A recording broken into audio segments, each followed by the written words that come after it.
আসসালামু আলাইকুম। সানজানা কিচেনে সবাইকে স্বাগতম। প্রিয় বন্ধুরা, সবাই কেমন আছো?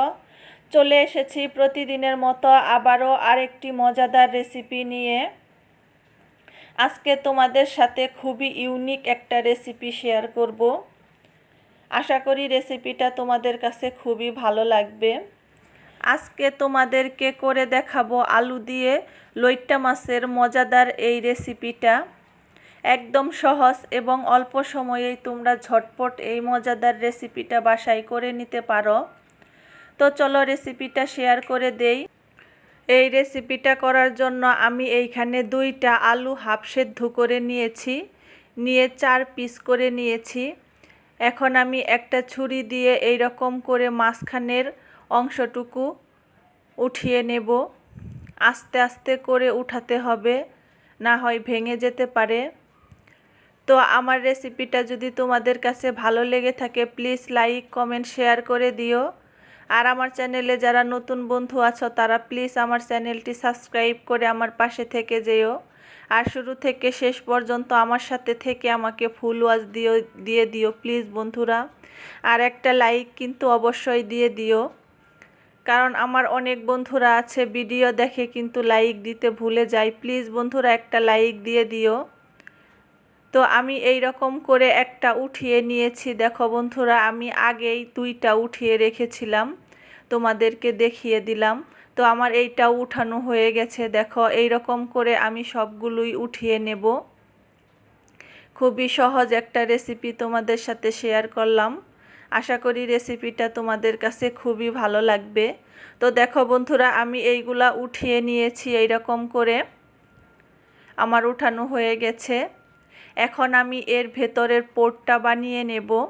তার জন্য আমি এইখানে 250 গ্রামেরও কম আছে লইট্টা মাছ নিয়েছি। এটাকে আমি কাটা ছাড়িয়ে এই রকম পিস করে নিয়েছি, দেখো ছোট ছোট করে। আর এইখানে ভেতরের আলুটা বের করে নিয়েছিলাম, ওই আলুটা হাত দিয়ে ভালো করে মেখে নিয়েছি। দিয়ে দিয়েছি এর মধ্যে পেঁয়াজ কুচি, কাঁচামরিচ কুচি, দিয়ে দিলাম হাফ চামচ ধনিয়ার গুঁড়া, হলুদের গুঁড়া, ভেজে রাখা জিরার গুঁড়া, আর দিয়ে দিয়েছি মরিচের গুঁড়া। এখন দিয়ে দিলাম 3 চামচ চাউলের গুঁড়া, আর একটা ডিম দিয়ে দিলাম। দিয়ে ভালো করে এটাকে আমি হাত দিয়ে মেখে নিয়েছি। আর এখন দিয়ে দিলাম লইট্টা মাছগুলো। এর মধ্যে আমি 1 চামচ আদা রসুন বাটা দিয়ে দিয়েছিলাম, সেইটা দেখানো হয়নি, সেইটা আমি পরে দিয়ে দিয়েছি। দিয়ে এই রকম করে আমি আলুগুলো সবগুলো ভরে নিয়েছি, পোরগুলো ভালো করে।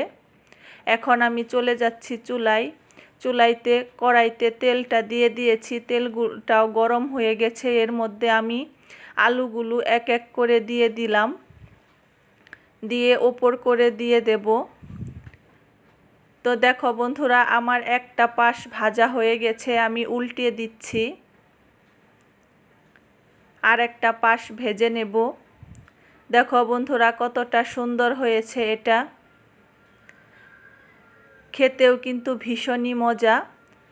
তো আমি সবগুলো উল্টিয়ে আরেকটা পাশ ভেজে নিচ্ছি। তো আমার এই পাশটাও ভাজা হয়ে গেছে। দেখো বন্ধুরা, এই ক্ষেত্রে চুলাটা একদম লো করে আস্তে আস্তে এটা ভাজতে হবে, না হয় ভেতরের মশলাটা ভালো মতো সেদ্ধ হবে না। তো দেখো বন্ধুরা, এটা আমার হয়ে গেছে। আমি পরিবেশন করে তোমাদেরকে দেখাচ্ছি কতটা লোভনীয় হয়েছে, খেতেও কিন্তু ভীষণই মজা। তো আজ এই পর্যন্তই। ভালো থেকো সবাই। আল্লাহ হাফেজ।